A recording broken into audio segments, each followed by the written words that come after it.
إن الحمد كله لله الحمد لله نحمده ونستعينه ونستغفره ونعوذ بالله من شرور أنفسنا ومن سيئات أعمالنا من يهد الله فلا مضل له ومن يضلله فلا هادي له ونشهد أن لا إله إلا الله وحده لا شريك له ونشهد أن سيدنا ونبينا وحبيبنا وطبيبنا ومولانا محمدا عبده ورسوله الذي أرسله بالحق بشيرا ونذيرا وداعيا إلى الله بإذنه وسراجا منيرا وقد قال الله تعالى في كلامه المجيد وفرقانه الحميد أعوذ بالله من الشيطان الرجيم بسم الله الرحمن الرحيم إن الله وملائكته يصلون على النبي يا أيها الذين آمنوا صلوا عليه وسلموا تسليما اللهم صل على سيدنا مولانا محمد وعلى آل سيدنا مولانا محمد سبحان الله الحمد لله لا إله إلا الله حسبي ربي جل الله ما في قلبي غير الله نور محمد صلى الله لا إله إلا الله لا إله إلا الله لا إله إلا الله لا إله إلا الله محمد رسول الله صلى الله عليه وسلم ঐতিহ্যবাহী চট্টগ্রাম মিরসরাই আবু তোরাব খরমাওয়ালা এলাকাবাসীর উদ্যোগে দশম তাফসীরুল কোরআন মাহফিলের আজকের মোহতারাম সভাপতি অসংখ্য আলেমের ওস্তাদ হযরত মাওলানা আলহাজ শফিকুল ইসলাম নিজামী সাহেব, মোহতারাম অধ্যক্ষ আবু তোরাব ফাজিল মাদ্রাসা, আজকে মঞ্চ উপবিষ্ট অত্র এলাকার সবারই পরিচিত আমার একান্ত আপনজন যে হুজুর বসে আছেন, দূর দূরান্ত থেকে আগত দিনদার আল্লাহওয়ালা রসুল প্রেমিক জনতা, পর্দার আড়ালের মা ও বোনেরা, আমরা মহান রব্বুল আলামিনের দরবারে শুকরিয়া আদায় করছি। রব্বুল আলামিন মেহেরবানি করে, দয়া করে, মায়া করে সারাদিনের কাজ করে ঘুমের আগে আল্লাহর কোরআন থেকে আলোচনা শোনার জন্য আসার বসার তৌফিক দান করেছেন। আমরা অন্তঃস্থল থেকে রব্বুল আলামিনের শুকরিয়া আদায় করে বলি আলহামদুলিল্লাহ। সকল প্রশংসা পাওয়ার একমাত্র মালিক কে? আমাদের সৃষ্টিকর্তা কে? আমাদের রিজিকদাতা কে? আমাদের জীবনদাতা কে? আমাদের বিধানদাতা কে? জীবনের সব ক্ষেত্রে আমরা কাকে ভয় করি? আমরা আংশিক মুসলমান না পুরা মুসলমান? আংশিক মুসলমান হওয়ার কোনো সুযোগ আছে? কোনো সুযোগ নাই। মুসলমানিত্বের ক্ষেত্রে, ইমানের ক্ষেত্রে আংশিক মুমিন হওয়ার কোনো সুযোগ নাই। আল্লাহ রাব্বুল আলামিন বলেন, ইয়া আইয়ুহাল্লাযীনা আমানু উদখুলু ফিস সিলমি কাফা, ও মুমিনেরা তোমরা ইসলামে পরিপূর্ণভাবে দাখিল হও। ওয়ালা তাত্তাবিউ খুতুওয়াতিশ শাইতান, শয়তানের পদাঙ্ক অনুসরণ করো না। ইন্নাহু লাকুম আদুউম মুবিন, শয়তান তোমাদের একেবারে প্রকাশ্য ঘোষিত শত্রু। আপনি যখন জানবেন এই আপনার শত্রু, আপনি তাকে বন্ধু বানিয়ে নেবেন? আপনি জানেন তার শরীরের ভিতরে একটা ছুরি আছে লুকায়িত, এটা আপনাকে মেরে দিবে, আপনি তার কাছে ঘেসবেন? মনে হয় ঘেসবেন, মনে হয়। আপনি জানেন তার কাছে একটা সাপ আছে, কাছাকাছি গেলে সাপটা লাগাই দিবে আপনাকে কামড় দেওয়ার জন্য, আপনি তার কাছে যাবেন? আপনি জানেন এই তারের ভিতরে বিদ্যুৎ আছে, কারণ আছে, আপনি ওটা ধরে দেখবেন? তো আমি যদি ওটা না করে থাকি, আল্লাহ শয়তানের ক্ষেত্রে বলছেন প্রকাশ্য শত্রু, এই প্রকাশ্য শত্রুকে বন্ধু বানাচ্ছ কেন? সূরা বাকারা 208 নম্বর আয়াত, আল্লাহ রাব্বুল বললেন, ইয়া আইয়ুহাল্লাযীনা আমানু দুখুলু ফিস সিলমি কাফা ওয়ালা তাত্তাবিউ খুতুওয়াতিশ শাইতান ইন্নাহু লাকুম আদুউম মুবিন। সূরা বাকারা দ্বিতীয় নম্বর সূরা, আয়াত নম্বর 208। সূরা বাকারার ভিতরে 286টা আয়াত আছে। কত? 286টা আয়াত। আল্লাহ রাব্বুল আলামিন কোরআন কারীমে সবচেয়ে বড় সূরা যেটা নাজিল করেছেন, এই সূরার 1 থেকে 4 নম্বর আয়াত কোনো ঘরে যদি তেলাওয়াত হয়, 255 নম্বর আয়াত আয়াতুল কুরসি যদি কোনো ঘরে তেলাওয়াত হয়, আয়াতুল কুরসির পরে 2টা আয়াত 255 পরে 256, 257, আর সর্বশেষ 3টা আয়াত লিল্লাহি মা ফিস সামাওয়াত থেকে শুরু করে 284, 85, 86, এই 10টা আয়াত কোনো ঘরে যদি তেলাওয়াত হয় সকাল আর সন্ধ্যা, বিষ্ণু বলছেন সকালবেলা সূরা বাকারার এই 10টা আয়াত কোনো ঘরে যদি তেলাওয়াত করে সন্ধ্যা পর্যন্ত, সন্ধ্যাবেলা যদি তেলাওয়াত করে পরবর্তী সকাল পর্যন্ত, আল্লাহ রাব্বুল আলামিন ওই ঘরকে সকল প্রকার বিপদ আপদ মুসিবত থেকে হেফাজত করবেন। সুবহানাল্লাহ, সুবহানাল্লাহ। 9টা হরফ, 9 দশে 90 নাকি? আলহামদুলিল্লাহ। 9টা হরফ, 9 দশে 90 নাকি? আল্লাহু আকবার। 8টা হরফ, 8 দশে 80 নাকি? লিল্লাহি তাকবীর। যত বেশি বলতে পারেন তত লাভ। একটা সওয়াবের জন্য মানুষ হাহাকার করবে হাসরের মাঠে। আল্লাহ রাব্বুল আলামিন যেই আয়াত বললেন, ইয়া আইয়ুহাল্লাযীনা আমানু, ও মুমিনেরা, কোরআনুল কারীমের 89 জায়গাতে এই আয়াত এ ধরনের কথা আল্লাহ বলছেন, ইয়া আইয়ুহাল্লাযীনা আমানু। আমি আজকে 20টা আয়াতের কথা বলবো যেখানে 20 রকমের ডিরেকশন দেয়া আছে। আমরা চেষ্টা করব ওই ডিরেকশনগুলো মানার জন্য। তার আগে আমরা মানুষের ধরনগুলো একটু বুঝি।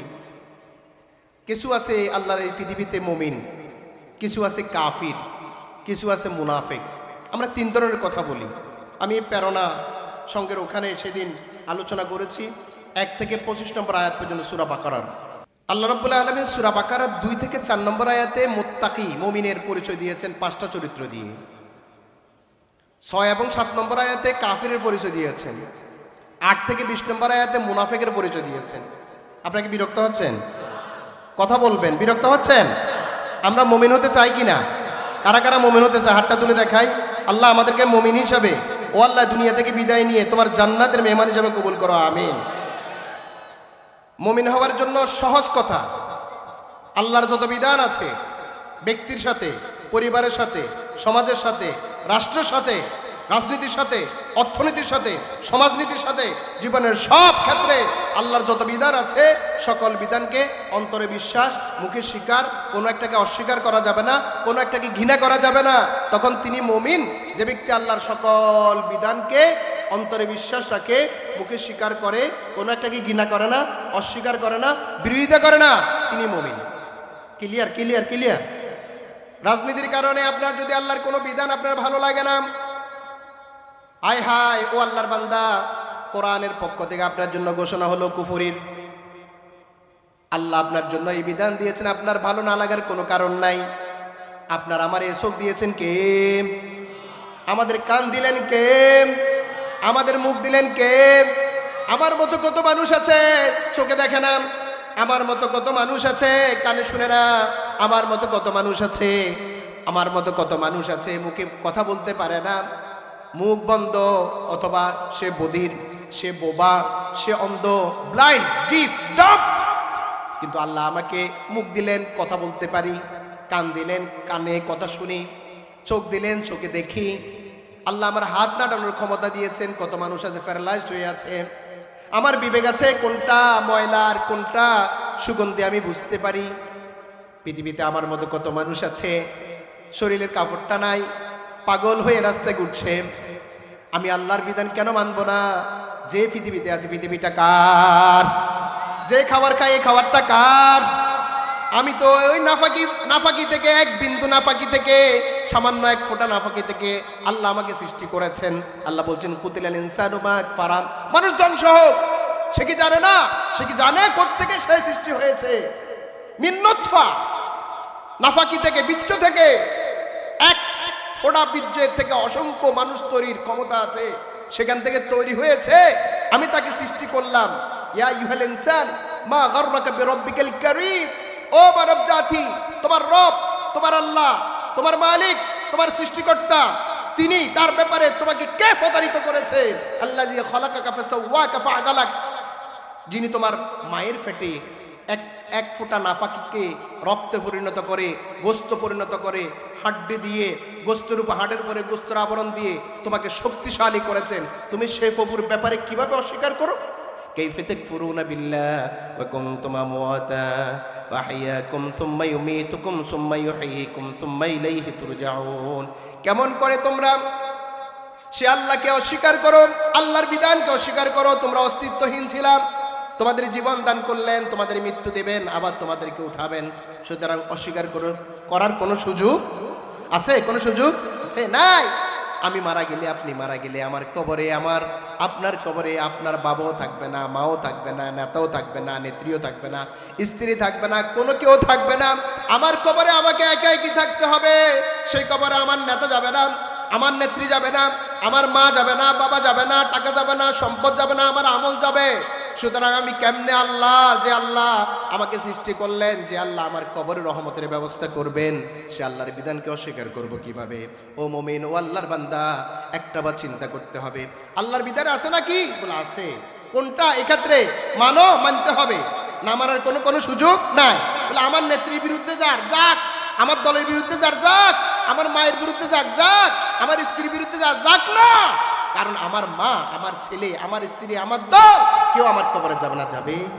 যাবে না। আমার কবরে আমার আমল যাবে, আমার ঈমান যাবে। এজন্য মুমিন হয়ে থাকতে হবে। আল্লাহ রাব্বুল আলামিন মুমিন হয়ে থাকতে পারলে, আল্লাহ কোরআন কারীমে মুমিনদের জন্য শুভ সংবাদ দিয়েছেন, ইন্নাল্লাযীনা আমানু ওয়া আমিলুস সলিহাতি কানাত লাহুম জান্নাতুল ফিরদাউসি নুজুলা। যারা ঈমানদার, এর সাথে আমলে সালেহ করবে, আল্লাহ রাব্বুল আলামিন তাদের জন্য মেহমানদার হিসেবে জান্নাত ব্যবস্থা করে দিয়ে রেখেছেন। ওয়াবাশশিরিল্লাযীনা আমানু ওয়া আমিলুস সলিহাতি আন্না লাহুম জান্নাত। নবী শুভ সংবাদ দান করুন, যারা ঈমান এনেছে জীবনের সব ক্ষেত্রে এবং আমলে সালেহ করেছে, তাদের জন্য জান্নাত। আল্লাহু আকবার। এবং জান্নাতে যেতে চাই কি চাই না? কোনোভাবে, কোনো অবস্থাতেই, একেবারেই কোনো কারণে আপনি আল্লাহর কোনো বিধানকে অস্বীকার করতে পারবেন না। আমার কথা আপনি মনে করবেন ওই কথাগুলো তো কোনো দলের সাথে চলে যাচ্ছে, না, ভুল করতেছেন। আপনি আল্লাহর কোরআনটা ওপেন করেন, আল্লাহর কোরআন ওপেন করে এই কথাগুলো সেখানে আছে কিনা দেখেন।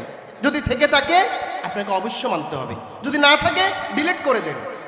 মাহমুদ হাসানকে ডিলিট করে দেন, তার কথা ডিলিট করে দেন। আর আল্লাহর কোরআনে আছে, আপনি অস্বীকার করার কোনো সুযোগ নাই, কোনো অবস্থায় নেই। এজন্য খুব খুব শক্ত করে আপনাকে এই ব্যাপারটা হ্যান্ডেল করতে হবে।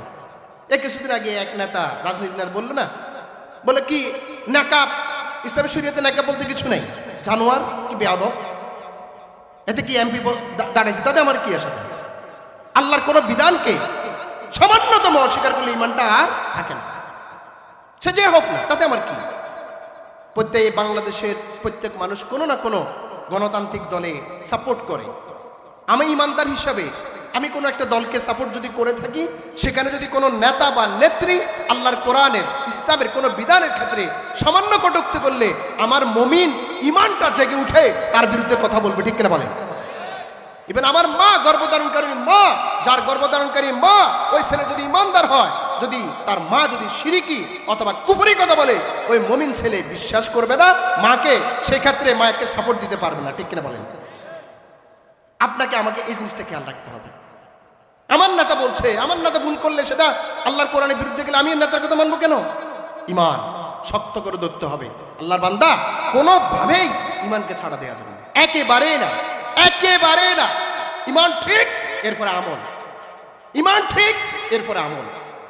এজন্য নেতা হোক, নেত্রী হোক, হুজুর হোক, খতিব হোক, বিশ্বব হোক, ইমান বিধ্বংসী কোনো কথা বললে আমি যদি বুঝতে পারি, কোরআন থেকে আমি যদি জানতে পারি, অথেন্টিসিটি যদি থাকে, আমি আমার ফিসাব, আমার নেতা, আমার হুজুর, আমার মা, আমার বাবা, আমার ছেলে, আমি সেদিকে তাকাতে পারবো না, ঠিক কিনা বলেন? আল্লাহ আমাদের তৌফিক দান করুন, আমিন।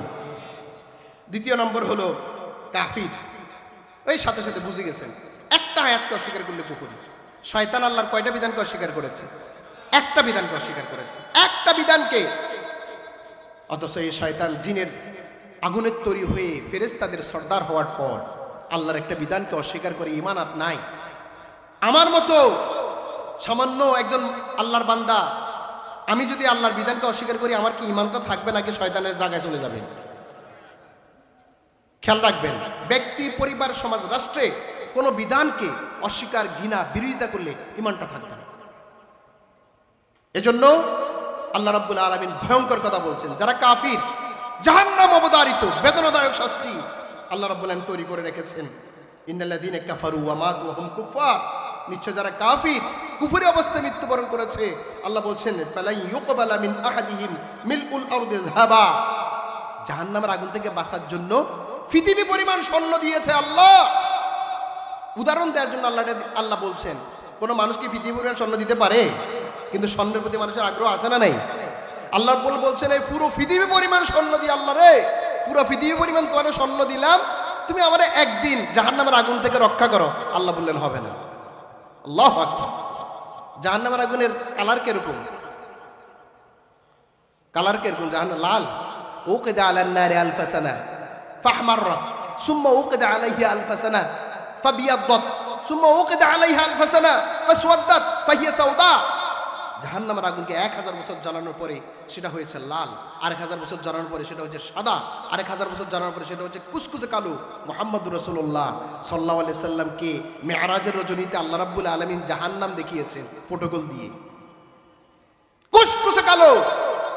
আল্লাহ বলছেন তুমি জাহান্নাম কুফর করেছো, কুফরি অবস্থায় মৃত্যুবরণ করেছো, ফেরত আসো নাই।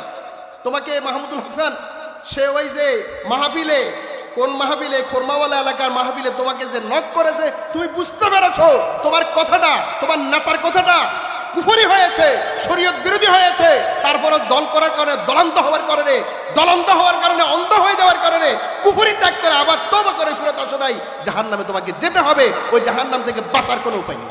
আল্লাহ আমাদের বুঝার তৌফিক দান করে। অন্ধ হবেন না, একদম না, মোটেই না। আমাদেরকে গণতান্ত্রিক দলান্ততা আমাদের অনেক সময় ইমানটাকে ধ্বংস করে দেয়। অতীতে আমরা দেখেছি ক্ষমতাধর যারা ছিল, ওই যে হিন্দুদের ওখানে গিয়ে বলছে দুর্গা এবার আমাদেরকে ফলন বাড়িয়ে দিয়েছে, অথচ সে মুসলমান। এখনো ভোট আসার কারণে আমাদের কোনো নেতা গির্জাতে যাচ্ছে, বিভিন্ন জায়গাতে যাচ্ছে, যাবে সেখানে গিয়ে কি করবে? তোমাদের কোনো অসুবিধা আছে? তোমাদের কোনো অসুবিধা থাকার কথা নয়, থাকলে আমরা তোমাদের খেয়াল করব, আমাদেরকে জানাইবা, তাদের নিরাপত্তা দেয়া। কারণ তারা ইসলাম প্রত্যেকে স্বাধীনতা দিয়েছে, দাওয়াত হবে, আসো আমাদের কোরআনের দিকে আসো, ইসলামের দিকে আসো।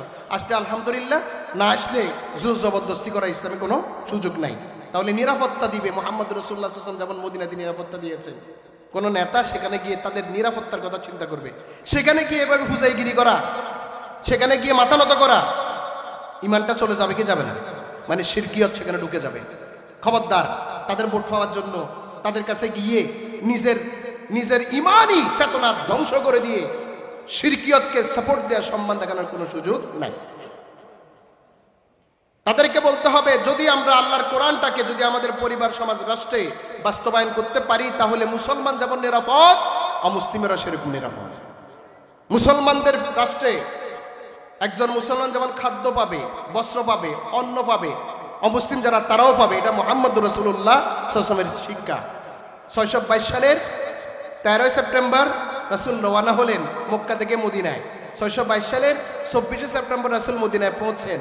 মদিনাতে ইহুদি ছিল, খ্রিস্টান ছিল, মূর্তিপূজক ছিল, মুসলমান ছিল, 4 ধরনের ধর্মীয় গোষ্ঠীর লোককে নিয়ে রাসূল 47টা ধারা সম্বলিত একটা সংবিধান রচনা করেছেন। সেই সংবিধানের প্রথম ক্লজ ছিল ইন্নাহুম উম্মাতুন ওয়াহিদা, Medinan people will be a nation, Medinan nation, they will get the human rights, social security, food, colour, food, shelter, medicine. তারা সোশ্যাল সিকিউরিটি পাবে, লাইফ, জীবন নিরাপত্তা পাবে, তারা খাবার পাবে, তারা শেল্টার পাবে, তারা ক্লথ পাবে, কাপড় পাবে, এবং শিক্ষাটাও পাবে, irrespective of rand, religion and colour. কোনো বর্ণ, গোত্র, বংশ, ধর্ম নয়। ইসলামের এই শাশ্বত বিধান কিয়ামত পর্যন্ত। যে একজন মানুষ অভুক্ত, তাকে জিজ্ঞেস করি না সে কোন ধর্মের, তাকে জিজ্ঞেস করিও না। অতীতে আমরা দেখেছি আঙুলি কইলে হাতে কার্ড পায়।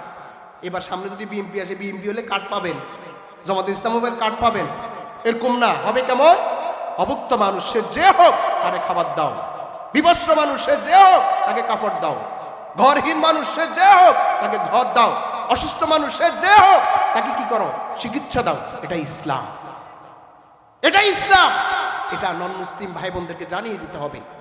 আমাদের দেশে 90% মুসলমান, আমরা এই জন্য বলছি 90% মুসলমানদের দেশে কোরআনী শাসন হবে মদিনা রাষ্ট্রের আদলে, যেখানে 90% মুসলমান যেভাবে নিরাপত্তা পাবে, চিকিৎসা পাবে, খাবার পাবে, অন্ন পাবে, বস্ত্র পাবে, সেভাবে নন মুসলিমরা পাবে। মুহাম্মদ রাসূলুল্লাহ সাল্লাল্লাহু আলাইহি ওয়াসাল্লাম বলছেন, অন্যায়ভাবে কেউ যদি কোনো নন মুসলিমকে হত্যা করে, ওই মুসলিম জান্নাতের গন্ধও পাবে না। কিভাবে নিরাপত্তা ঘোষণা করেছেন রাসূল, সেটা জানিয়ে দিতে হবে। কিন্তু তাদের মুক্তির ওখানে গিয়ে নম করা, সালাম করা, সেখানে কুন্নিশ করা, ঈমান ধ্বংস হয়ে যাবে। আল্লাহ আমাদের বুঝার তৌফিক দান করুন, আমিন। মুনাফিক আরেক প্রকার। মুনাফিক হলো নফক। আমরা ভার্সিটিতে ছেলে মেয়েদেরকে বলি, বলতো টানেলের আরবি কি? টানেলের আরবি হচ্ছে নফক। নফক কেন বলে? নফক হলো যার দুটা মুখ থাকে। টানেলের দুটা মুখ থাকে, এদিকেও মুখ থাকে, এদিকেও মুখ থাকে। এর জন্য যে টানেল আপনারা দেখছেন কিনা? টানেল দেখেন না? এই যে বঙ্গবন্ধু টানেল একটা হয়েছে না, এটা এখন আছে না? কে জানে? আছে। বুঝার জন্য, আপনাদের কাছের জন্য। আমি আওয়ামী লীগ করি এটা মনে করার সুযোগ নাই। তো যে যেটা করছে সেটা যত বলতে হবে। আমরা কাবা শরীফের পাশে টানেল ছিল, এই দিক দিয়ে ঢুকে ওদিক দিয়ে বের হওয়া। নফক, ওখানে লেখা আছে নফক। এই নফক মুনাফেক একই জায়গা থেকে। মুনাফেক এদিকেও ঠিক রাখে, ওইদিকেও ঠিক রাখে। সূরা বাকারার শুরু দিয়ে আছে 8 নম্বর থেকে 20 নম্বর আয়াত দেখবেন। এই মুমিনদের কাছে গিয়ে ও আয় তো তোমাদের সাথে আছি। আবার মুনাফেকদের ওই কাফেরদের সাথে গিয়ে বলে আমি তোমাদের সাথে আছি। এদেরকে একটু এরা ঢামিস, সুফাহা, এরা অজ্ঞ মানুষ, এদেরকে একটু মানে মস্কারি করে। আল্লাহ বলছেন, তুমি তাদেরকে ধোঁকা দিচ্ছ, মুমিনদেরকে ধোঁকা দিচ্ছ, আল্লাহকে ধোঁকা দিচ্ছ মনে করছো। এরা নিজেদেরকে ধোঁকা দিচ্ছে, কারণ এরা জাহান্নামে যাবে। ঠিক কিনা বলেন? এই মুনাফিক হলো আল্লাযীনা, আল মুনাফিক আল্লাযী ইউযহিরু আল ইসলামা, যে ব্যক্তি, যে লোকটা ইসলামকে প্রচার করে, ওয়া ইউবতিনুল কুফরা, আর কুফরকে ভিতরে লালন করে। ও আল্লাহর বান্দা, আপনার সন্তান মুনাফিক কিনা বুঝবেন। আপনি আপনার আশপাশে তাকালে মুনাফিক কিনা বুঝবেন। বলে কই, সামনের কাতারে তো মুসল্লি। আব্দুল্লাহ ইবনে উবাই তো সামনের কাতারে মুসল্লি ছিল, এত তো 1 নম্বর মুনাফিক। আপনি সহজভাবে বুঝতে পারবেন যে লোকটা আল্লাহ রাব্বুল আলামিনের সকল বিধানকে ঘৃণা করে না, অস্বীকার করে না, অপছন্দ করে না। আমল করতে পারলে আলহামদুলিল্লাহ, আমল করতে না পারলে আস্তাগফিরুল্লাহ, আল্লাহর কাছে মাপ চেয়ে থাকে, তওবা করে, সে হচ্ছে মুমিন। আর যে লোকটা নিজের স্বার্থের কারণে, দুনিয়ার কোনো লাভের কারণে উপর দিয়ে ঈমান দেখায়, ইসলাম দেখায়, ভিতরে ভিতরে ইসলাম বিজয় হক চায় না, সে 1 নম্বর মুনাফিক। এবার সে আপনি হোক, আমি হই, যে হোক, আল্লাহর বিধান বাস্তবায়ন হবে খুশি, সুদ বন্ধ হবে খুশি, পর্দা মেনটেন হবে খুশি, জিকির আজকার হবে খুশি, মাহফিল হবে খুশি, অসুস্থ মানুষকে সেবা করা হবে আমি খুশি, কোরআন তেলাওয়াত হবে খুশি। যে লোকটা একেবারে চলতে পারে না তাকে সহযোগিতা করা হবে খুশি, জুলুম বন্ধ হবে খুশি। এগুলো ঈমান। আর যে অন্যায় করেছে তার বিচার হবে, সে আমার বাবা হোক, ভাই হোক, ছেলে হোক, অথবা আমার আপনজন হোক, দলের নেতা হোক, বিচারের ক্ষেত্রে সে পানিশমেন্ট পাবে খুশি। কেন? এটাই আমার ঈমান। উপর দিয়ে দেখালাম আমি মুমিন, সামনে কাতার ও আরাকে নামাজ কলমা নফরই নেই, তো নামাজ কলমা সামনে সামনে ফরর, ভিতরে তুমি পরিবার সমাজ রাষ্ট্রে আল্লাহর আইনটা চাচ্ছ না কেন? তোমার কি সমস্যা? আল্লাহ আমাদের বুঝার তৌফিক দান করুন, আমিন। আল্লাহ রাব্বুল আলামিন কি বলেন? ইয়া আইয়ুহাল্লাযীনা আমানু দুখুলু ফিস সিলমি কাফা, ও মুমিনেরা, ইসলামে পরিপূর্ণভাবে দাখিল হও। কিভাবে দাখিল হব? মুহাম্মদ রাসূলুল্লাহ সাল্লাল্লাহু আলাইহি ওয়াসাল্লামকে দেখো, মুহাম্মদ রাসূলুল্লাহ সাল্লাল্লাহু আলাইহি ওয়াসাল্লামকে দেখো। সকালবেলা মুহাম্মদ রাসূলুল্লাহ সাল্লাল্লাহু আলাইহি ওয়াসাল্লাম নাক ডেকে ডেকে ঘুমান নাই, মুয়াজ্জিনের আযানের আগে উঠে গিয়েছেন, তাহাজ্জুদ পড়েছেন। আমি যদি মুহাম্মদ রাসূলুল্লাহ সাল্লাল্লাহু আলাইহি ওয়াসাল্লামকে ফলো করি তাহলে আমি ইসলামটা পেয়ে যাব। আমি তাহাজ্জুদ পড়লাম, পড়ি নাই, এটা আমার জন্য এডিশনাল, আচ্ছা ঠিক আছে, কিন্তু ফরজ ফজরের নামাজ রাসূলুল্লাহ সাল্লাল্লাহু আলাইহি ওয়াসাল্লাম সাহাবায়ে কেরাম বলতেন, আমাদের ভিতরে কারা মুনাফিক এটা আমরা যাচাই করতাম ফজরের নামাজে মসজিদে কারা কারা আসছে সেটা দেখে। আজকে তো এক কাতার হয় নাই মসজিদে, আজকে গেলাম যে আজকেও এক কাতারও হয় নাই, অথচ জুমা মসজিদে সেখানে অন্তত 200 কাতার তো হয়। বাকি বাকি বাকি মুসল্লিরা গেল কই? এক ইহুদি বলছিলেন সারা পৃথিবীতে মুসলমানরা শাসন করবে সেদিন যেদিন জুমার দিনের মতো করে ফজরের নামাজে মুসল্লি হবে। আমি তো বলি, এখন রাজনীতি নির্বাচন এসেছে, এমপি সাহেবকে বলবেন ফজরের নামাজ মসজিদে পড়ে তারপরে দাওয়াত দিয়েন, ফজরের নামাজ মসজিদে পড়ে কি তারপরে দাওয়াত দিবেন। আপনাকে এমনিতে আমরা ভোট দিব। কারণ যে ব্যক্তি ফজর মসজিদে পড়ে, এখন তো নির্বাচন আসার কারণে যারা জীবনে কোনোদিন টুপি দেয় না, টুপি ব্যবহার করছে, মাঝে মাঝে কি নামাজের মুসল্লার সাথে থাকে, পাঞ্জাবিও থাকে, ভালো আলহামদুলিল্লাহ। এই উসিলা যদি আপনার মাথায় যদি টুপি উঠে, মসজিদে গমন যদি বাড়ে, নির্বাচনের পরেও যদি সেটা থাকে, তাহলে অন্তত এই উসিলা আপনি হেদায়েত পেয়েছেন, আলহামদুলিল্লাহ। আপনাকে আমি নেগলেক্ট করবো কেন?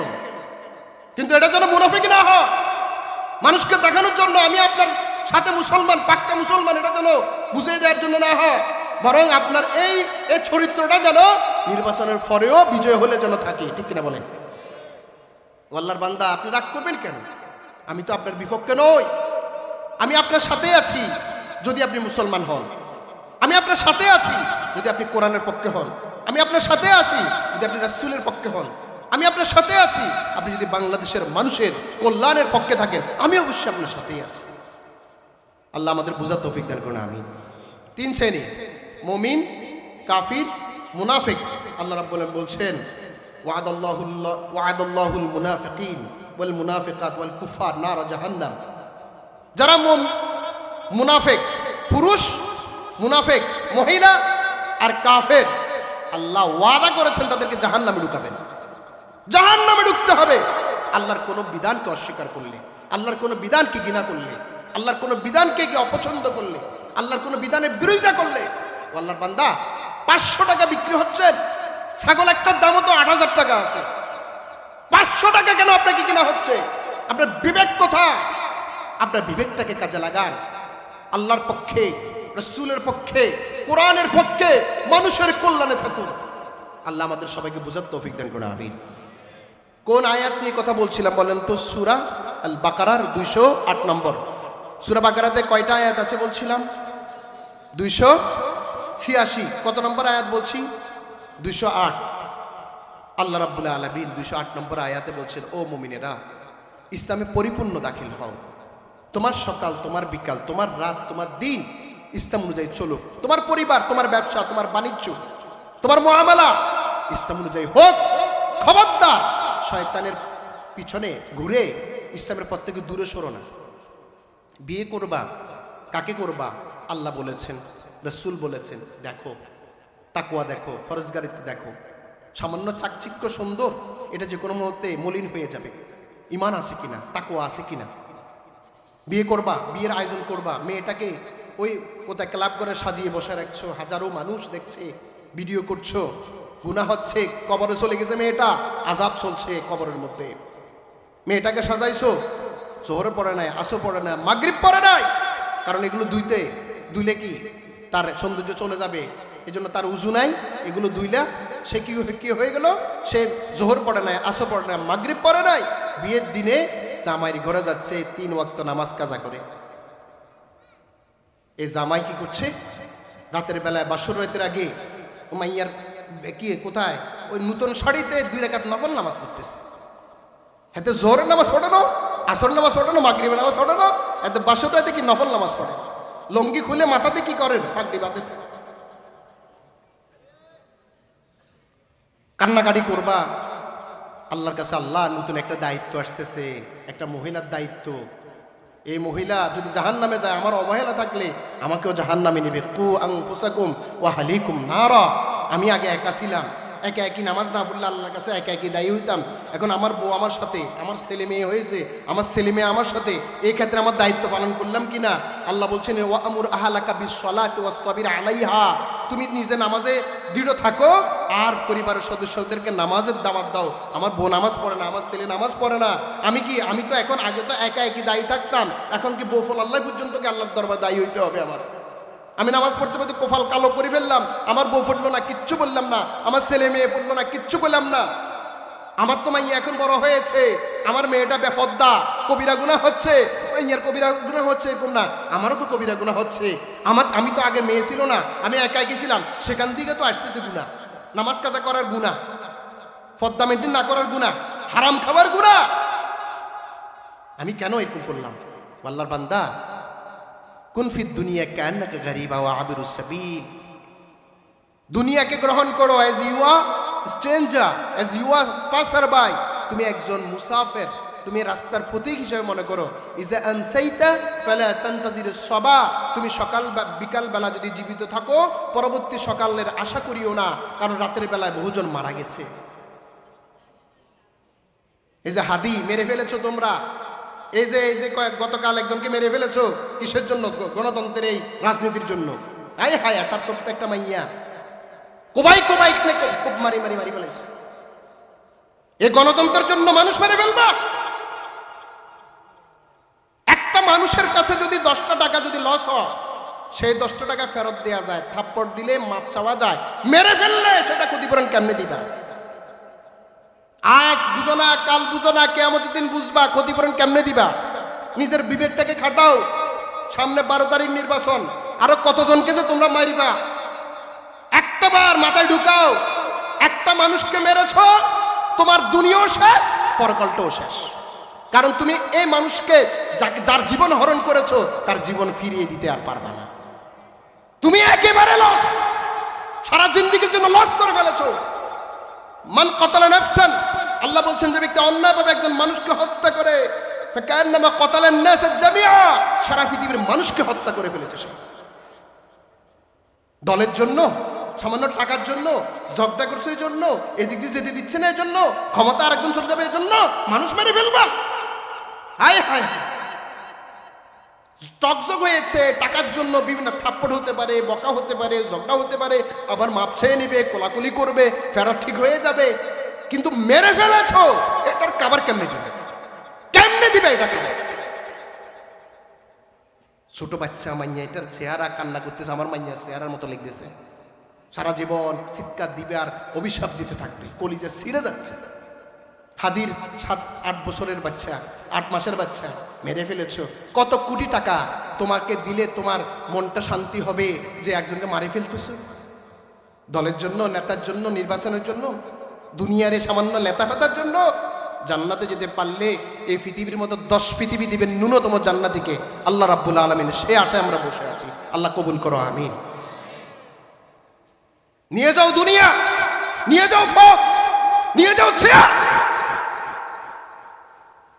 কারণ আমি মারা যাব একটু পরেই। আমার এই চেয়ার দিয়ে কি দাম? আমার জন্য 3.5 হাত মাটি এটাই যথেষ্ট। আর 3.5 হাত মাটি না থাকলে অসুবিধা নাই। বহুজন সমুদ্রে পৌঁছে যায়, বহুজনের কি লাশ কুত্তা খেয়ে ফেলা? কিসের ধন, কিসের সম্পদ, কিসের জন্য পাগল হয়ে যাচ্ছ, মারামারি করতেছ, কাটাকাটি করতেছ? আমরা চাই আমাদের এই পরিবার, আমাদের এই সমাজ, আমাদের রাষ্ট্র আল্লাহর কোরআনের আয়নায় একটু পরিচালিত হোক। এটা আমাদের আকাঙ্ক্ষা। এই আকাঙ্ক্ষা নিয়ে আমরা মরতে চাই, এই আকাঙ্ক্ষা নিয়ে আমরা হাসর মাঠে উঠতে চাই।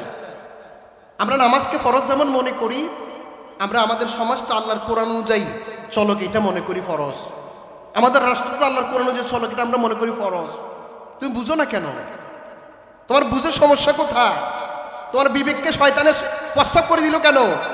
আমাদের তার কোনো চাওয়া পাওয়া নাই। আল্লাহ আমাদের বুঝার তৌফিক দান করুন, আমিন। সম্মানিত হাদিরিন, আল্লাহ যে একটা বিবেক দিয়েছে, বিবেকটাকে একটু কাজে লাগাবেন।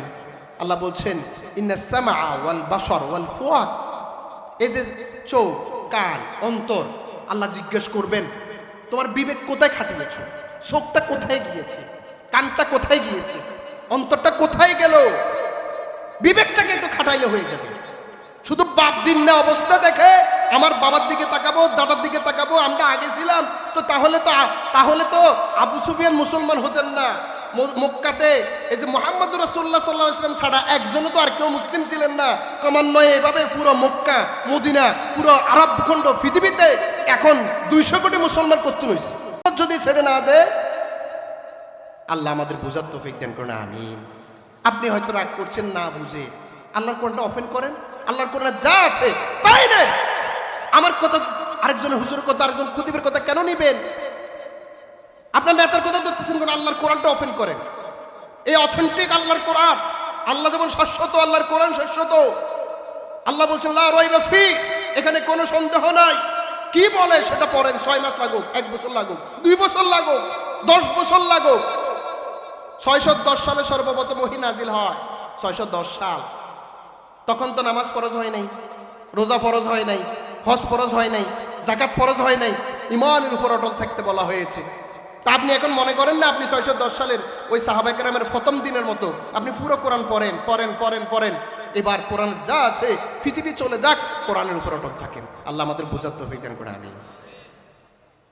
আল্লাহ রাব্বুল আলামিন কোরআনুল কারীমে 89 জায়গাতে ইয়া আইয়ুহাল্লাযীনা আমানুর মতো কথা বলেছেন। আমি অল্প আর আমার হাতে আর সময় আছে 15 মিনিট। এই 15 মিনিটে আমি 10টা জায়গা শুধু অনুবাদ করে দিব। আল্লাহ যা বলছেন তা মানবো তো ইনশাআল্লাহ? মানবো কিনা ইনশাআল্লাহ বলেন তো? কারা কারা মানবো হাত তুলে আল্লাহর দেখায় আল্লাহ দয়া করে মেহেরবানি করে তোমার কোরআনটাকে আমাদের মানার তৌফিক দান করো, আমিন। দেখেন আল্লাহ রাব্বুল আলামিন ইয়া আইয়ুহাল্লাযীনা আমানু কোরআনে কারিমে 89 জায়গাতে বলছেন। প্রথমটা হলো সূরা বাকারা 104 নম্বর আয়াত, ইয়া আইয়ুহাল্লাযীনা আমানু লা তাকুলু রাইনা ওয়া কুলু উনজুরনা ওয়াসমাউ ওয়ালিল কাফিরিনা আযাবুন আলীম। মক্কার কাফিররা রাসূলকে অপমানজনক কথা বলতো। সাহাবায়ে কেরাম যখন বলতেন রাইনা, আমাদের প্রতি একটু খেয়াল করুন, তখন তারা একটা কথাই বলতো রাইনা। রাই মানে হচ্ছে রাখাল, আমাদের রাখাল, অর্থের মারফেস। আল্লাহ বলছেন যে শব্দটা দ্বারা তারা আমার রাসূলকে অপমান করতে চায়, তোমরা ওই শব্দটাই ইউজ করবা না, বরং তোমরা উনজুর না বলো। এই আয়াতের শিক্ষা হলো আমার রাসূলের শানে মুহাম্মদ রাসূলুল্লাহ সাল্লাল্লাহু আলাইহি ওয়াসাল্লামের শানে বেয়াদবি তো করা যাবে না। কোনো শব্দ চয়নে যদি বেয়াদবি হওয়ার সম্ভাবনা থাকে অথবা কেউ করার সম্ভাবনা থাকে, ওই শব্দ ইউজ করা যাবে না। নাস্তিক পারা রাসূলকে নিয়ে যে কটূক্তি করে, আপনি মুমিন হলে আপনার মনের ভিতরে কষ্ট লাগার কথা। আপনার নর্মাল দুনিয়ার এই নেতার বিরুদ্ধে বললে আপনি তারে মারি ফেলাইতেছেন, মায়ের বিরুদ্ধে বললে আপনি তার উপর কি হামলা দিচ্ছেন। আর এই পৃথিবীর সকল কিছুর ভালোবাসার উপরে আমার রাসূলের ভালোবাসা। সহিহ বুখারী 100টা অধ্যায় আছে, দ্বিতীয় অধ্যায় কিতাবুল ঈমান 40টা পরিচ্ছেদ আছে। 7ম পরিচ্ছেদ হুব্বে রাসূল মিনাল ঈমান, হাদিস নম্বর 14-15, যে সারা পৃথিবীর সকল মানুষ, বড় ছোট, মা বাবা, ধন সম্পদ সব কিছু থেকে আমি যদি তোমাদের কারো কাছে প্রিয় না হই, সে মুমিন না। দুনিয়ার সব কিছু থেকে আমার রাসূল প্রিয়, তা আমার রাসূলের খোঁচা দিবে কে? আমার আল্লাহ তো আমার রাসূলের ব্যাপারে বলছেন ইন্নাকা লাআলা খুলুকিন আযীম, চরিত্রের সর্বোত্তম পজিশনে আমার রাসূল আছেন। তার চরিত্র নিয়ে কথা বলবে কেন? তাকে কটূক্তি নিয়ে কথা বলবে কেন? তসলিমা কুলাঙ্গারেরা এবং কি দাউদ হায়দারেরা, এই সমস্ত বদমাইশেরা আমার রাসূলের বিরুদ্ধে যখন কথা বলে আমার মনে কষ্ট লাগবে মুমিন হিসেবে, ঠিক কিনা বলেন? আমরাও কথা বলার সময় রাসূলের শানে কোনো বেয়াদবি যেন না হয়। রাসূলকে কেউ কটূক্তি করে অপমান করবে সে শব্দ ইউজ করব না। আল্লাহ রাব্বুল আলামিন মুমিনকে সর্বপ্রথম রাসূলের সম্মান রক্ষাতে ইয়া আইয়ুহাল্লাযীনা আমানু বলে ডাক দিয়ে যে নির্দেশনা দিয়েছেন, মানব তো ইনশাআল্লাহ? মানব কিনা ইনশাআল্লাহ? আমার আল্লাহর পরে আমার রাসূলকে আমার ঈমানের মেঘ ধরে নেব। রাসূলের পরে রাসূলের সাহাবায়ে কেরামকে আমরা সম্মান করব, যেহেতু সাহাবায়ে কেরাম রাসূলুল্লাহ সাল্লাল্লাহু আলাইহি ওয়াসাল্লামকে দেখেছেন, রাসূলুল্লাহ সাল্লাল্লাহু আলাইহি ওয়াসাল্লামের জন্য তাদের পুরো সব কিছু বিলিয়ে দিয়েছেন। আল্লাহ রাসূল সাল্লাল্লাহু আলাইহি ওয়াসাল্লাম বলছেন আল্লাহ ফি আসহাবি, আমার সাথীদের ব্যাপারে আল্লাহকে ভয় করবা। তোমরা কখনো কোনো অবস্থাতে তাদের অপমানজনক শব্দ ইউজ করবা না। তোমরা যদি পাহাড় পরিমাণ স্বর্ণ অথবা তোমাদের দান আল্লাহ রাস্তাও দাও, আমার সাথীরা 1 মুঠ পরিমাণ সামান্য, এই যে 1 কেজি আধা কেজির মতো আল্লাহ রাস্তা যেটা দান করেছে সেটা সমান হবে না। আমি এটার উদাহরণ এরকম দিই, বাবা 10 টাকা দিয়েছে, 2 টাকা দিয়েছে নাস্তা, 5 টাকা, 100 টাকা, 1000, 5000 টাকা, বা আমার পিছনে 10,000 টাকা খরচ করেছে, যে সময় টাকার খুব সংকট ছিল। আমি এখন যদি বাবাকে বলি ধরেন আপনি আমাকে 5,000 টাকা দিচ্ছেন, আপনারে আমি 5 লাখ দিচ্ছি, ওই 5,000 টাকার মূল্য হবে? ওই ইসলাম যখন প্রতিষ্ঠা লগ্নে সাহাবায়ে কেরামের যে কোরবানি, সেই সাহাবায়ে কেরামের কোরবানির সাথে পরবর্তীতে কখনো মিলবে না। এই জন্য রাসূলের সাহাবীদের শানে কোনো বেয়াদবি হয়, কোনো শব্দ উচ্চারণ করা যাবে, খেয়াল রাখতে হবে। আল্লাহ আমাদের বুঝার তৌফিক দান করে, আমিন। দ্বিতীয় নম্বর সিরিয়ালে যে আয়াতটা আল্লাহ রাব্বুল আলামিন বলছেন সূরা বাকারা 153 নম্বর আয়াত, ইয়া আইয়ুহাল্লাযীনা আমানু ইসতাঈনু বিস-সাবরি ওয়াস-সালাহ। ও মুমিনেরা, ঈমান আনছো তো? ওয়া কাবিলতু জামিআ আহকামিহি বলেছো, আল্লাহ সকল বিধানের উপর ঈমান এনেছো, একটাকেও ছাড়ি দাও নাই, একটাকেও বাদ দাও নাই। এখন তোমাদের জন্য দায়িত্ব হলো তোমাদের যে কোনো প্রয়োজনে সাহায্য চাইবে কার কাছে? জোরে বলেন কার কাছে?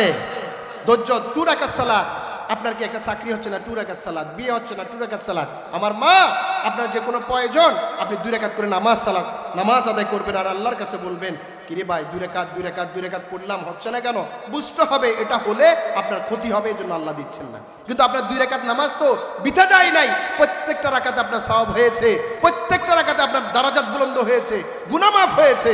আর যদি এটাতে আপনার কল্যাণ থাকে আল্লাহ আপনাকে দিয়ে দিবেন। এর জন্য সাহায্য চাইতে হবে কার কাছে? নাকি কোনো মাজারে, কোনো কবরে?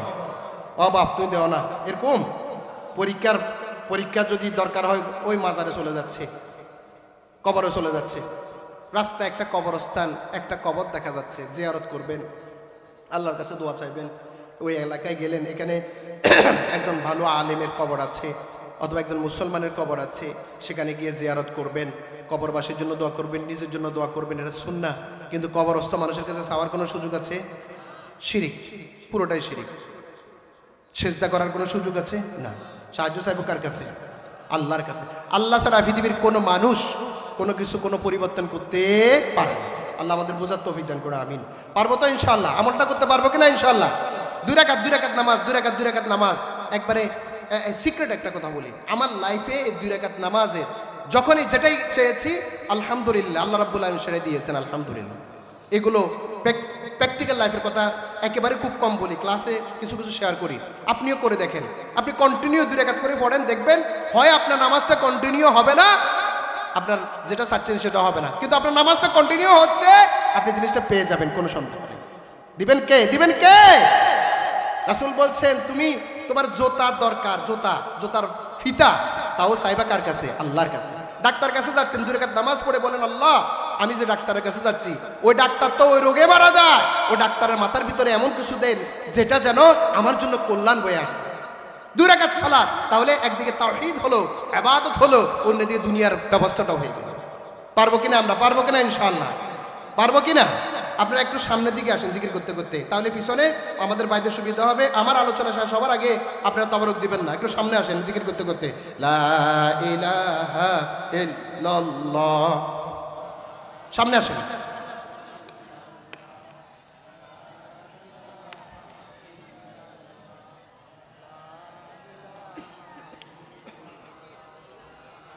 এদিকে একটু জায়গা আছে, আপনারা একটু সামনের দিকে চলে আসেন, অন্য ভাইদের জন্য একটু সুবিধা হবে। আমার আর সময় আছে 10 মিনিট, আমি 10 মিনিটের মধ্যে আমার আলোচনা শেষ করব। আমি আর কয়েকটা আয়াত বলে ডিরেকশন দেব। আল্লাহ আমাদের সবাইকে তৌফিক দান করুন, আমিন। রাসূলের শানে বেয়াদবি হয়, কিছু করা যাবে না। যত বেশি দরুদ শরীফ পাঠ করা যায় তত লাভ। রাসূল বলছেন মান সাল্লা আলাইয়া ওয়াহিদাতান সাল্লাল্লাহু আলাইহি আশরা মাররা, যে কোনো বিপদ আপদে আল্লাহকে যেমন স্মরণ করবেন রাসূলের শানে দরুদ শরীফ পড়বেন, সাল্লাল্লাহু আলাইহি সাল্লাম, সাল্লাল্লাহু আলাইহি সাল্লাম, সাল্লাল্লাহু আলাইহি সাল্লাম, সাল্লাল্লাহু আলাইহি সাল্লাম। যে কোনো বিপদ আপদ মুসিবতে রাসূলের ভালোবাসায় পারবো কিনা আমরা ইনশাআল্লাহ? নাম্বার 2, দ্বিতীয় নম্বর হলো যে কোনো প্রয়োজনে নামাজ পড়ে আল্লাহর কাছে সাহায্য চাওয়া। 5 ওয়াক্ত না পড়ে শুধু নিজের প্রয়োজনে 2 রাকাত পড়বে, এরকম আমাদের দেশে তো অনেকে আছে ফরজ নামাজের খবর নাই, ও জানাজার নামাজ এতে সামনে দাঁড়ায় গেছে, আছে না এরকম? আসর নামাজের সময় মসজিদ খালি, কিন্তু আসর নামাজের পরে জানাজাতে দেখা যায় মাশাআল্লাহ সাদা পাঞ্জাবি পরে চলে এসেছে, এতে কোনো আসর নামাজ পড়ে নাই। আল্লাহ আমাদের বুঝার তৌফিক দান করে, আমিন। তৃতীয় জায়গাতে আল্লাহ রাব্বুল আলামিন যেটা বললেন, ইয়া আইয়ুহাল্লাযীনা আমানু আনফিকু মিম্মা রাযাকনাকুম, আল্লাহ বলছেন তোমরা আল্লাহর রাস্তায় ব্যয় করো, আমি তোমাদেরকে যে রিজিক দিয়েছি সেটা কি? সেটা তোমার আমার। আল্লাহ বলছেন যে তোমাকে আমি যে মেধা দিয়েছি সেটা একটা রিজিক, সেটা আল্লাহর রাস্তায় ব্যয় করবা। আমি তোমার যে শক্তি দিয়েছি সেটা একটা রিজিক, সেটা আল্লাহর রাস্তায় ব্যয় করবা। আমি তোমার যে টাকা পয়সা দিয়েছি সেটা একটা রিজিক, সেটা আল্লাহর রাস্তায় ব্যয় করবা। আমি তোমাকে যে ছেলে মেয়ে দিয়েছি, অনেককে দিই নাই, অনেকে ছেলে মেয়ের জন্য কাঁদে, আমি তোমাকে নিয়ামত হিসেবে ছেলে মেয়ে দিয়েছি, সেটা আল্লাহর রাস্তায় ব্যবহার করবা। ছেলে মেয়েকে আল্লাহর রাস্তায় দিতে হবে, ইসলামের পথে, কোরআনের পথে, আল্লাহর পথে, রাসূলের পথে। তোমার ছেলে হয়েছে সন্ত্রাস, তোমার ছেলে হয়েছে ডাকাত, তোমার ছেলে হয়েছে বহুত কিছু, আল্লাহকে স্মরণ করে না, এ ছেলে তোমার জন্য পরীক্ষা, তোমার জন্য ফিতনা, তোমার জাহান্নামে যাওয়ার কারণ। আল্লাহ আমাদের বুঝার তৌফিক দান করে, আমিন। এরপরে আল্লাহ রাব্বুল আলামিন যে আয়াতটা বলছেন আমি উল্লেখ করছি, সেটা হলো আপনাকে যদি বলে সূরা, বলেন তো কোরআন কারীমের সবচেয়ে বড় আয়াত কোনটা? কোরআন কারীমের সবচেয়ে বড় সূরা সূরা বাকারা। সবচেয়ে বড় আয়াত হচ্ছে সূরা বাকারার 282 নম্বর আয়াত। 282 নম্বর আয়াত মনে রাখবেন। 3টা কথা আল্লাহ সেখানে বলছেন মুআমালা সম্পর্কে, ব্যবসা বাণিজ্য, মুআমালা, লেনদেনের ক্ষেত্রে, যে তোমরা যদি লেনদেন করো 3টা কাজ করবা। এক নম্বর হলো লিখে রাখবা, রাইটিং দ্য ইস্যু। 2 নম্বর হলো উইটনেসেস, 2 জন সাক্ষী রাখবা। 3 নম্বর হলো ফিক্সিং দ্য টাইম, টাইম ঠিক করবা। এই আয়াতটা যখন বিশ্ববিদ্যালয়, আমি তো এখন অ্যারাবিকে, আগে ইংলিশ বিভিন্ন ডিপার্টমেন্টে যেতাম, আমার মামা হন উস্তাজের মেয়েও সেখানে আরবিক ডিপার্টমেন্টে আলহামদুলিল্লাহ অনেক ভালো রেজাল্ট করেছে, অনেক ভালো, আলহামদুলিল্লাহ আলহামদুলিল্লাহ বলেন। তো এক মেয়ে চিৎকার দিয়ে উঠলো, বললো যে ইংলিশ ডিপার্টমেন্টের, বললো স্যার যদি আমরা এই আয়াতের উপর আমল করতাম। আমি বললাম কি সমস্যা? বলে আমার আব্বা আমার চাচাকে 10 লাখ টাকা দিয়েছে, আব্বার স্বাবলম্বিতা আছে, চাচার দরকার, কাউকে কিছু বলেও নাই। এখন এটা অনেকে জানেও না। এখন আমাদের টাকার খুব দরকার, চাচা এখন অনেক টাকা পয়সার মালিক, কিন্তু চাচা সেটা অস্বীকার করে। আমাদের কাছে কোনো ডকুমেন্টও নাই, আব্বা ভাইকে ভাই টাকা দিয়েছে, ডকুমেন্টের দরকার কি? যদি আল্লাহর কোরআনের এই আয়াতের উপর আমল হতো, সওয়াবও পাইতাম, আর এখন কি টাকাগুলোও পাইতাম। তাহলে আমি একবার বিশ্ববিদ্যালয়ে আমার এক টিচার বললেন যে মাহমুদ ভাই আমাকে 2 লাখ টাকা দরকার, আপনি একবার খরচ দেবেন। আমি বললাম সূরা বাকারা 282 নম্বর আয়াতের উপর আমল করব। উনি আর আমার কাছে আর আসেন না। দেখেন তো, তাহলে কি উনি খুশি হয়ে যান, ঠিক আছে তো আল্লাহর কোরআনের উপর আমল হবে, এটা ভালো। আপনারা দোকানে বাণিজ্য বিভিন্ন ক্ষেত্রে এই কথাটা মনে রাখবেন। বলে সূরা বাকারা 282 নম্বর আয়াত কি 3টা কথা। আপনি কখন দিবেন? সেপ্টেম্বর মাসের অমুক তারিখে, ঠিক আছে, 2 জন সাক্ষী থাকুক, মরে যেতে পারি। এরপরে লিখিত থাকবে, সেপ্টেম্বর মাসের অমুক তারিখ দিতে পারেন না, অসুবিধা নাই, টাইম এক্সটেনশন করা হবে। কিন্তু কোরআন আয়াতের উপর আমল, এই যে একটু আগে আপনাদের শুরুতেই বললাম না, কবরের কথা, দুনিয়ার সাথে বড়কালের মিল। দুনিয়াতে যদি আপনি আল্লাহর আমল না করেন, আপনি কবরে শান্তি পাবেন না। তো আপনি জান্নাতে যাবেন কিভাবে? দুনিয়াতে আকাম যা আছে সব করছেন, হাজার হাজার কোটি টাকা বাংলাদেশের পাচার করে দিয়েছে, বেগম পাড়া বানিয়েছে, কোটি কোটি টাকা। আমাদের এক আল্লাহর বান্দা 297টা বাড়ি বিদেশে আছে, কোক করতে বলেছে, নাম জানেন না? 297টা বিদেশে বাড়ি আছে, 297টা, বুঝেন এবার? 30টা ফ্ল্যাট বিদেশে। আল্লাহর বান্দা, কত টাকা হলে আপনি সুখী হবেন? কত টাকা আপনার দরকার? আপনি তো 3.5 হাত মাটির জন্য আপনার বরাদ্দ হচ্ছে 3.5 হাত মাটি, মানুষের টাকা, দেশের টাকা, জনগণের টাকা খাবেন, জান্নাত হারাম হয়ে যাবে। আল্লাহ আমাদের বুঝার তৌফিক দান করুন, আমিন। এরপরে আল্লাহ রাব্বুল আলামিন যে আয়াতটা আমি আপনাদের কাছে তেলাওয়াত করছি, সেটা হলো আল্লাহ রাব্বুল আলামিন বলছেন সূরা বাকারা 279 নম্বর আয়াত, হে মুমিনেরা তোমরা সুদ ছাড়ো, সুদ ছাড়ো, আল্লাহকে যদি ভয় করো। যদি সুদ না ছাড়ো, আল্লাহ এবং রাসূলের বিরুদ্ধে যুদ্ধ ঘোষণা করো। জান্নাতে যাবেন, সুদ ছাড়তে পারলেন না, আপনি জান্নাতে কিভাবে যাবেন? আল্লাহ তো বলে দিয়েছেন আল্লাহ এবং রাসূলের বিরুদ্ধে যুদ্ধ ঘোষণা করার জন্য। আল্লাহ এবং রাসূলের বিরুদ্ধে যুদ্ধ ঘোষণাকারীকে আল্লাহ জান্নাত দান করবে? জাহান্নামে রাসূল দেখলেন কালো আগুনের মধ্যে কতগুলো আল্লাহর বান্দার ফ্যাট বড় বড় সাপ, আতের ভিতর সাপে কামড় দিচ্ছে। রাসূল বললেন মান হাউলাই? জিব্রাইল। এরা কারা হবে? জিব্রাইল বলে আকালাতুর রিবা, যারা সুদ খেয়েছে তাদের জন্য জাহান্নামের আগুনের ভিতরে 1টা সাপের কামড়। আল্লাহ আমাদেরকে এই সুদ থেকে হেফাজত করো, আমিন। আল্লাহ রাব্বুল আলামিন বলছেন তোমরা মদ ছাড়ো। আমি এবার আয়াত উল্লেখ না করে সরাসরি বলছি, ইয়া আইয়ুহাল্লাযীনা আমানু ইন্নামাল খামর ওয়াল মাইসির, যে মদ এবং জুয়া, লটারি। গণকের কাছে যাচ্ছে অনেকে, গণকের কাছে গেলে গণক বলে দিবে আগামীতে সংসদ নির্বাচনে কে জিতবে। বান্দরে গুনতেছে ভবিষ্যতে কি হবে, ব্যবসা কেমন হবে। আমি তো বলি পিছন দিক দিয়ে লাথি মারার জন্য বান্দরে। বলে কেন পিছন দিক লাথি? তো পিছন দিক লাথি এই জন্য মারা যে সে যে একটু পরে লাথি খাবে সেটা জানে না। কেন? সে তো নিজেরটাই জানে না যে আমারটা কত জানে। ঈমান বিধ্বংস হয়ে যাচ্ছে, ধ্বংস হয়ে যাচ্ছে। আল্লাহ রাব্বুল আলামিন বলেন ইয়া আইয়ুহাল্লাযীনা আমানু কুনু মা'আস সাদিকিন, তোমরা সত্যবাদী যারা তাদের সাথে চলো। আপনি যার সাথে চলেন আপনি জানেন সে মিথ্যাবাদী, আপনি জানেন সে কি শরীয়ত বিরোধী, আপনি জানেন সে নামাজ পড়ে না, আপনি জানেন সে কি কোরআন নাই, ইসলাম নাই, আপনি তার সাথে থাকতেছেন কেন? আল্লাহ বলছেন ইয়া আইয়ুহাল্লাযীনা আমানু যকুরুল্লাহ যিকরান কাসীরা, ও মুমিনেরা সারাক্ষণ সকাল বিকালে আল্লাহর জিকির করো। জিকির দুরকম, একটা হলো মুখে উচ্চারণ করা, আর একটা হলো কাজে স্মরণ করা। একটা কাজ করতেছেন, আমার আল্লাহ কোনো রাগ হয়ে যাচ্ছেন কিনা, আমার আল্লাহ রাগ হয়ে গেলে এই অবস্থায় আমার মৃত্যুটা হয়ে গেলে আমার জান্নাত তো হারাম হয়ে যাবে, আমার জাহান্নাম অবধারিত হবে, আমি এই কাজটা করতে পারি না। কি এরকম কাজ? এই সুদ খাওয়া, এরকম কাজ গোশ খাওয়া, কিরকম কাজ জানা করা, কিরকম কাজ আরেকজনের ক্ষতি করা। আমার আল্লাহ তো সব দেখতেছেন, এই সিসি ক্যামেরা বসায় রাখছেন। আমি আমার স্ত্রীর বিরুদ্ধে, ছেলের বিরুদ্ধে, শত্রুর মন যাকে মনে করছি, অন্যজনের বিরুদ্ধে, বিরোধী দলের বিরুদ্ধে, সরকারি দলের বিরুদ্ধে, কারো বিরুদ্ধে আমার আল্লাহ দেখতেছেন আমি কি করতেছি। আল্লাহকে স্মরণ করা। আরেকটা হলো মুখে আল্লাহ জিকির করা। রাসূল বলছেন, আল্লাহ বলছেন হাদিসে কুদসি, বান্দা যখন আমাকে নিয়ে তার দুটা ঠোঁট নড়াচড়া করে আমি তখন বান্দার সাথেই থাকি। সুবহানাল্লাহ। এজন্য রাসূল বলছেন আল্লাহর কাছে 4টা বাক্য খুব খুব প্রিয়। সুবহানাল্লাহ, আলহামদুলিল্লাহ, আল্লাহু আকবার, লা ইলাহা ইল্লাল্লাহ, লা হাওলা ওয়ালা কুওয়াতা। বিভিন্ন বর্ণনা আছে। পারবো কিনা ইনশাআল্লাহ? শয়নে স্বপনে বিভিন্ন ক্ষেত্রে তাকবীর দিবেন, সুবহানাল্লাহ বলবেন, আলহামদুলিল্লাহ বলবেন, আল্লাহু আকবার বলবেন। উপরে উঠতেছেন, নামতেছেন, সুবহানাল্লাহ, আল্লাহু আকবার, লা ইলাহা ইল্লাল্লাহ। পারবো কিনা ইনশাআল্লাহ? পারবো কিনা ইনশাআল্লাহ? আবার উল্লাপাল্লা ব্যবহার করিয়েন না। একজন মেহমান আসছে, আপনি পড়ে ফেললেন ইন্না লিল্লাহ, হবে না তো? একটা মানে শাশুড়ি মারা গেছে, ফোয়া কি কাদের জামাই কাটতেছে, এখন বউ বলতেছে কাদর কেয়া, বলে আম্মু হসপিটালে ইন্তেকাল করছে। তো বলেছে আলহামদুলিল্লাহ। এটা আলহামদুলিল্লাহ পড়ার সময় নাকি? বলে উনি জিকির করতেছে। এর জন্য অনেকে তো এটা জানে না, কোথায় সুবহানাল্লাহ বলবে, কোথায় আলহামদুলিল্লাহ বলবে, কোথায় আল্লাহু আকবার বলবে, সেটাও তো না। ও মুসলমান, সালামটা পর্যন্ত দিতে জানে না, আসসালামু আলাইকুম এটা বলতে পারে না। বয়স 30, 20, 40, 50, 60, 70, 100 বছর, আসসালামু আলাইকুম, সালাম, এগুলো সালাম হলো? আল্লাহু আকবার এটা বলতে পারে না, সুবহানাল্লাহ বলতে পারে না। কত হতভাগা। সম্মানিত হাজিরিন, আমার টাইম শেষ। লাস্ট মিনিট যে কথাটা বলতে চাই, আল্লাহ রাব্বুল আলামিন ইয়া আইয়ুহাল্লাযিনা আমানু দিয়ে 89 নম্বর আয়াতের শেষের 2টা আয়াত, ইয়া আইয়ুহাল্লাযিনা আমানু কু আনফুসাকুম ওয়া আহলিকুম নারা, সূরা তাহরিমের 6 নম্বর আয়াত। ও মুমিনেরা, জাহান্নামের আগুন থেকে নিজে বাঁচো, পরিবারকে বাঁচাও।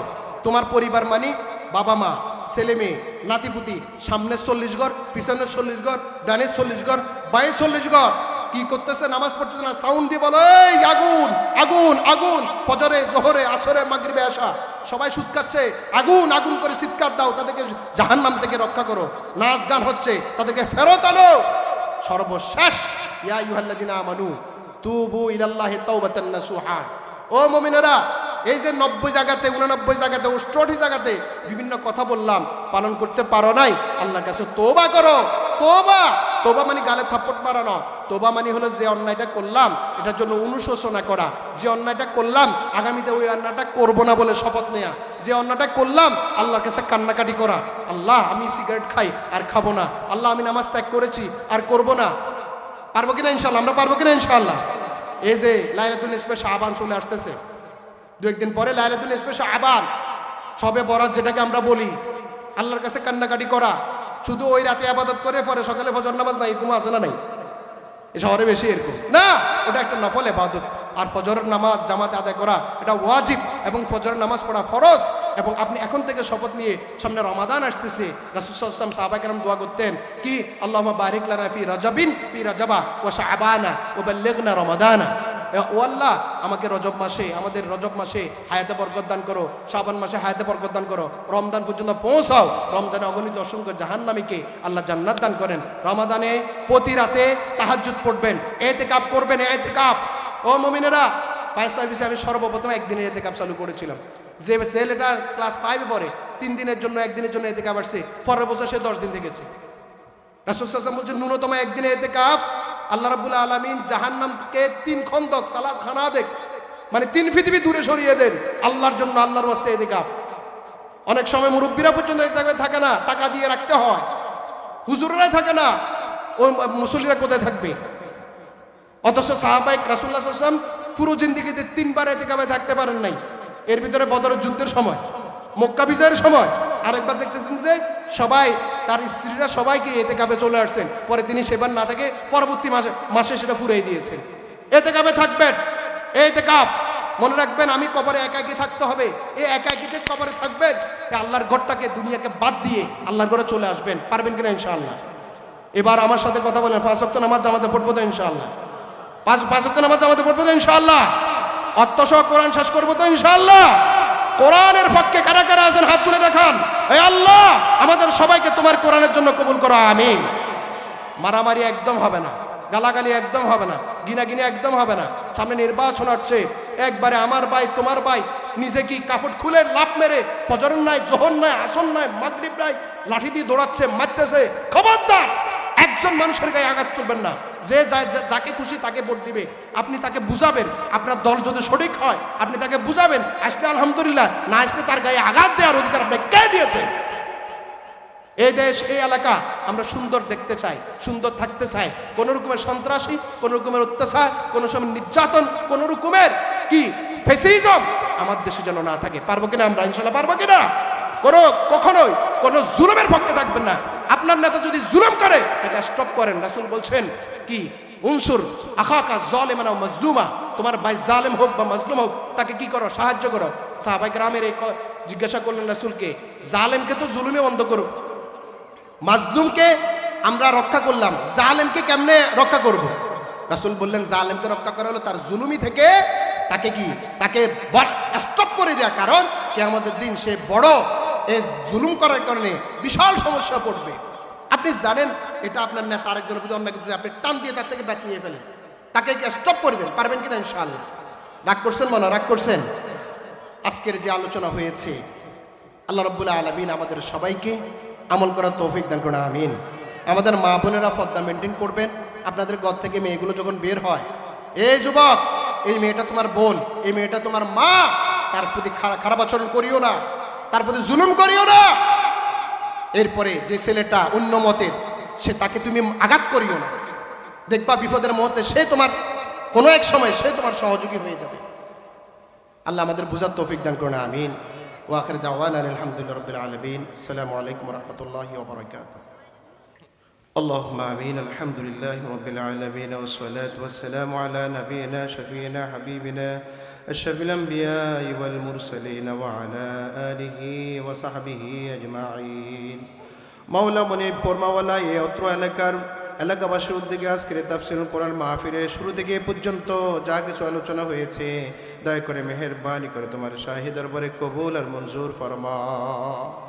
আয় আল্লাহ তাআলা, আমরা যারা হাত তুলেছি দূর থেকে এসে কাছে দূরে, আমরা যারা হাত তুলেছি আল্লাহ তাআলা এগুলো সব বিশ্ব নবী সাইয়্যিদুল মুরসালিন খাতামুন নবীন উম্মতের কান্ডারি মুহাম্মদুর রাসূলুল্লাহ সাল্লাল্লাহু আলাইহি সাল্লামের রওদায়ে আথারে পৌঁছিয়ে দাও। সমস্ত আম্বিয়া কেরাম, সমস্ত আসহাবে কেরাম, সমস্ত শুহাদায়ে জাম, মশরিক থেকে মাগরিব পর্যন্ত, শিমাল থেকে জুনুব পর্যন্ত যত মুসলমান কবরবাসী হলেন, আল্লাহ সবার আরওয়ায়ে পাকে সওয়াব পৌঁছিয়ে দাও।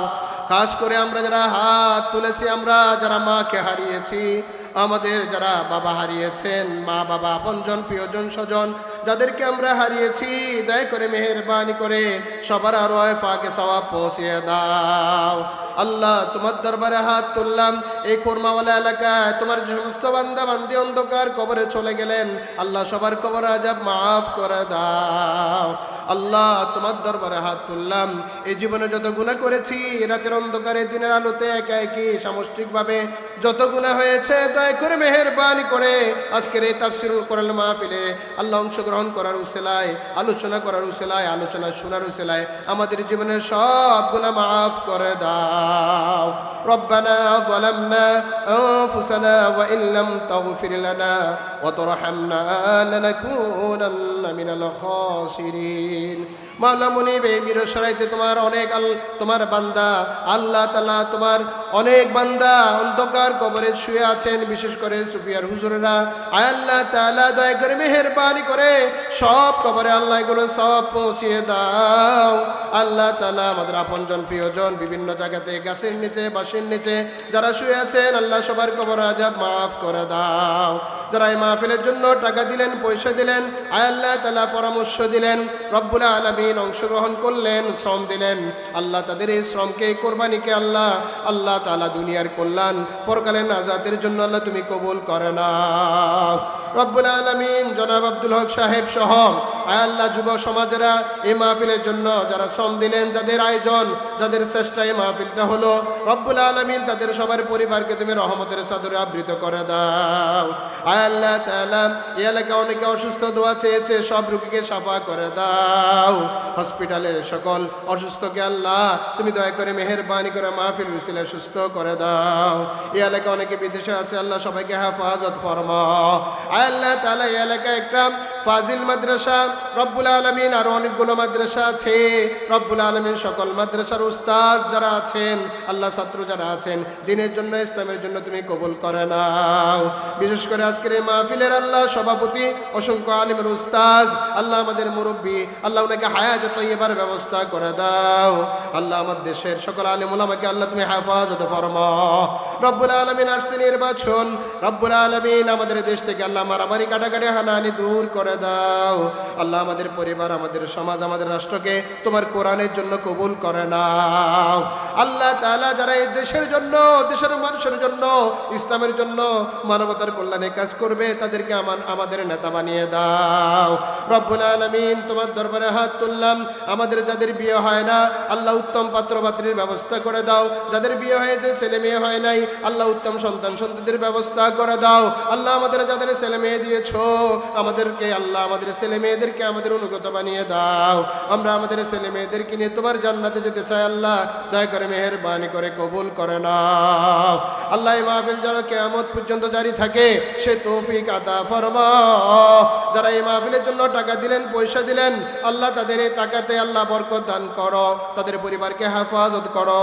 অত্র অঞ্চলের সকল ব্যবসায়ীর ব্যবসা বরকত দিয়ে দাও, চাকরিতে পদোন্নতি দিয়ে দাও। রব্বুল আলামিন যে যে সমস্যায় আল্লাহ তোমার দরবারে হাত তুলেছে সবার সমস্যা সমাধান করে দাও। আল্লাহুম্মা তাকাব্বালনা, তাকাব্বাল সালাতানা, তাসবিহানা, নিদানা, ইস্তিগফারানা। اللهم تقبلنا وتقبل أولادنا وأفراد أسرتنا للقرآن للإسلام للجنة يا رب العالمين. رب العالمين رمضان আসছে, اللهم بارك لنا في رجب رجب وشعبان وبلغنا رمضان وارزقنا جنة الفردوس يا رب العالمين. আল্লাহ আমাদের সবাইকে আল্লাহ তোমার ঘরে ইতিকাফ করার তৌফিক আতা ফরমাও। আল্লাহ যারা একবারও তোমার ঘরে যেতে পারে নাই, তোমার ঘরে তাওয়াফ, তোমার হাবিবের দরবারে গিয়ে আল্লাহ সালাম দে, আসসালাতু ওয়াসসালামু আলাইকা ইয়া রাসূলুল্লাহ, আসসালাতু ওয়াসসালামু আলাইকা ইয়া হাবিবাল্লাহ বলার তৌফিক আতা ফরমাও। আল্লাহ আমাদের সবার দোয়া মুনাজাত কবুল করো। আল্লাহ তাআলা অত্র এলাকার মহিলাদেরকে দিনদার খাদিজা রাদিয়াল্লাহু আনহা, ফাতিমা রাদিয়াল্লাহু আনহার মতো জান্নাতি মহিষী নারী হিসেবে কবুল করে নাও। মাদ্রাসা স্কুলগুলোর ছাত্রদেরকে নৈতিকতা, ইসলামী শিক্ষা, মানবতার কল্যাণে শিক্ষা অর্জন করার তৌফিক আতা ফরমাও। আমাদের সবার দোয়া মুনাজাত কবুল করো। আল্লাহ আমরা এই দীর্ঘ রাত পর্যন্ত এখানে একত্রিত হলাম, 5 ওয়াক্ত নামাজ জামাতে আদায় করার তৌফিক আতা ফরমাও। হালাল ইনকামের ব্যবস্থা করে দাও। আল্লাহ তাআলা আমাদের সবাইকে তোমার কোরআন, তোমার জান্নাত, ইকামত দ্বীনের জন্য কবুল করো। আল্লাহ এই দেশটাকে আল্লাহ কোরআনের জন্য কবুল করো। যাদের রক্ত এই দেশে ঝরেছে আল্লাহ এই দেশটাকে তাদের রক্তের উসিলায় এই দেশটাকে কোরআনের জন্য কবুল করো।